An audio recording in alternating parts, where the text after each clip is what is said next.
특수교사에게 필요한 역량 중에 여러 가지가 하나 있을 텐데 그 중에 하나는 성실함이라고 저는 생각을 해요. 성실함.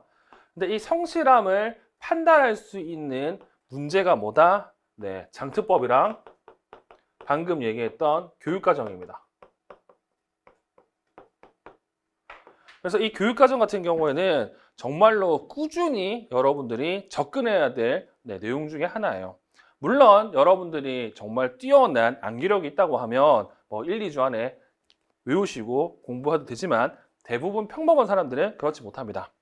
그래서 보통 이 장특법과 그리고 이 교육과정 같은 경우에는 좀 긴 플랜으로 공부를 하는데 뭐 예를 들어서 지금 뭐 1, 2월 그리고 3, 6월 그리고 7, 8월 그리고 9, 11월이라는 일반적인 공부 플랜을 본다고 하면 지금은 이거를 무식하게 외울 필요는 없어요. 지금 해야 될 건 뭐가 있냐면 지금 해야 될 건 법도 그렇고 교육과정도 그렇고 원문 내용을 한 30분 또는 1시간 정도 꾸준히 읽으세요.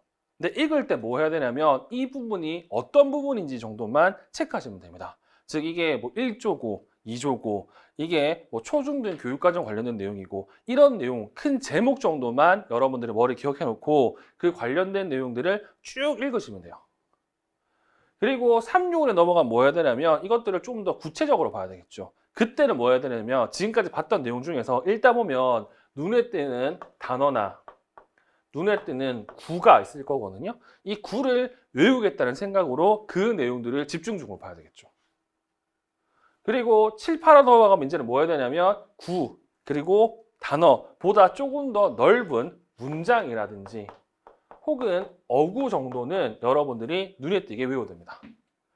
그리고 마지막 90일에는 어쩔 수 없이 어떻게 해야 된다고요? 전체 내용을 다 알아야 되는데 이 전체 내용 같은 경우에도 나올 만한 부분이 있어요.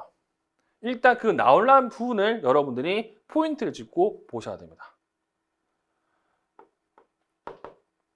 그래서 이 1, 2월에는 처음 보는 사람들이 꽤 많잖아요. 그래서 제가 교육과정과 관련해서는 지금 수업을 진행할 거예요. 어떻게 진행할 거냐면 교육과정에 대한 전반적 내용을 알려드릴게요. 특히 암기를 하기 위해서는 어떤 분들은 그냥 통암기가 가능한 분이 있고 어떤 분들은 이해가 필요한 분들이 있거든요. 그래서 교육과정도 이해하면 왜 이거를 강조하고 왜 이게 시험 문제에 나올 거라고 얘기하는지 알 수가 있어요. 그래서 그 내용을 제가 오늘 말씀을 드릴 겁니다. 자, 그러면 일단 방금 얘기한 것처럼 1, 2월에는 그냥 쭉 보세요. 그리고 3, 6월에는 보면서 단어나 구를 눈여겨보시고요. 그리고 7, 8월에는 문장 혹은 어구 정도를 보시고요. 마지막에는 전체 내용을 보시되 전체 내용 중에서 시험 문제에 나올 거라고 예상되는 부분을 유심히 보시면 좋습니다. 그리고 이걸 위해서 제가 이 각각의 분기마다 여러분들한테 뭘 드릴 거냐면 자료를 드릴 거예요.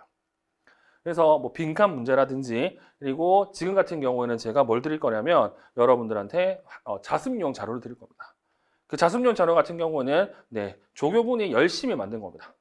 그래서 혼자 공부를 할 때 이게 왜 중요한지와 관련해서 옆에 코멘트를 해놓은 게 있거든요. 그걸 보면서 한번 공부해 보시면 좀 더 좋을 것 같아요.